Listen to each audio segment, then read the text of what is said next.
Bonjour, alors comme vous le savez, donc Paul a été éliminé et il sera éliminé donc je crois vers le 10 octobre. D'accord. Bon, donc normalement le 9 octobre il va se trouver donc Cécile de France dans l'étoile mystérieuse. Et d'après Manon, ma source, bon c'est un pseudo, hein, juste parce que comme je dis, je ne dévoile jamais mes sources. Et mes sources en général c'est Manon. Donc voilà, donc il y a un certain Philippe qui va passer au rouge, qui dit rouge dit duel. Il va prendre donc Popol en duel, et puis d'après ce qu'il m'a dit, donc voilà, il a assisté à l'émission, nanana, il sera nominé, il perdra la question car il a répondu trop vite. Quelle est la capitale de l'Australie? Il a répondu Sydney. Or, c'était Canberra, pardon. Et puis, donc voilà, et normalement, il va partir avec 685 000 euros à peu près de gains. Donc voilà. Donc là, je vous ai mis comment dire, une photo où il pleure. Mais bon, je vais vous dire une chose, Paul ne pleure jamais. C'est-à-dire que même il l'a dit quand il est arrivé dans le jeu, il pleure jamais parce que voilà, même quand il y a un décès dans sa famille, bon bah voilà, il pleure pas, c'est sa façon d'être. Donc je pense on le verra, il sera plutôt abasourdi puisque bon, voilà, bon, c'est quand même une aventure qui aura duré quand même pas mal de temps. Donc voilà, mais bon, alors ça c'était pour Paul.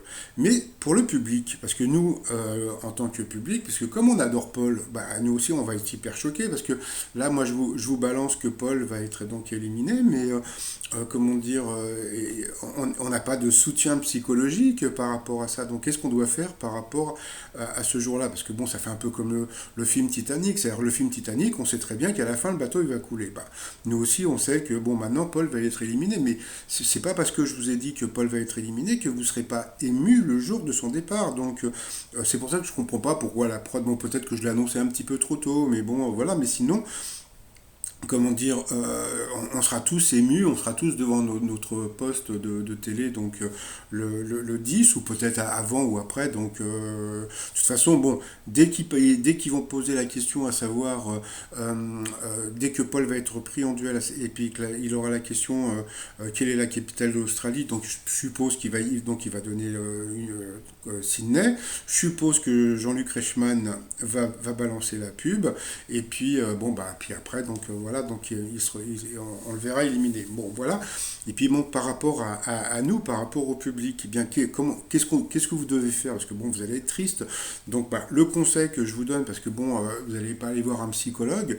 Donc, le conseil que je vous donne, c'est d'aller sur ou bien sous mes vidéos donc de chasseurs d'étoiles sur YouTube, ou bien d'aller sur comment dire, sur la page fan de Paul des 12 coups de midi pour parler justement, pour donner vos impressions.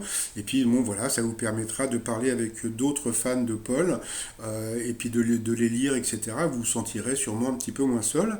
Et puis ben il y a un truc que je voudrais faire, qui a déjà été fait, je crois que c'était sur Game of Thrones. J'aimerais que vous filmiez ou vous preniez en photo quand vous allez voir que Paul a été éliminé. Vous voyez, donc, bon, bah, je suppose que voilà, vous allez être abasourdi, vous allez être, etc., etc. Donc, ça serait bien donc, bah, que vous m'envoyiez des photos, donc, ou un film, donc, sur mon site étoile de midi outlook.fr, donc, sur internet, ou bien que vous envoyez les photos donc, sur la page fan de Paul des 12 coups de midi directement. Donc, voilà. Et bon, bah, si la vidéo est trop lourde, hein, il faut passer par WeTransfer. Ça vous permet donc d'envoyer donc la vidéo, puis je ferai une vidéo spéciale pour le départ de, comment dire, de Paul. Et puis bah pour finir, bah voilà, donc bah il y a toujours, alors là pour marquer le coup, donc le t-shirt Wikipol Fan Forever. Donc pour celles et ceux qui ne parlent pas anglais, Fan Forever, ça veut dire fan pour toujours, d'accord. Donc bah, avec ce t-shirt, bah, je mettrai un paquet de Kleenex, hein, pour le jour J. Bon, et puis bon, il y a toujours les clés USB là, parce que je viens d'en commander encore une dizaine. Et puis bah, le t-shirt, toujours Fan Forever, voilà, que vous pouvez trouver sur le site 3millions.com. Et sinon, bah, je vous souhaite une très bonne journée. Puis que là, je vais vous dire, il reste encore 15 jours, donc là, on est un peu cool, quoi. Donc voilà. Allez, je vous dis à très très vite. Bye bye.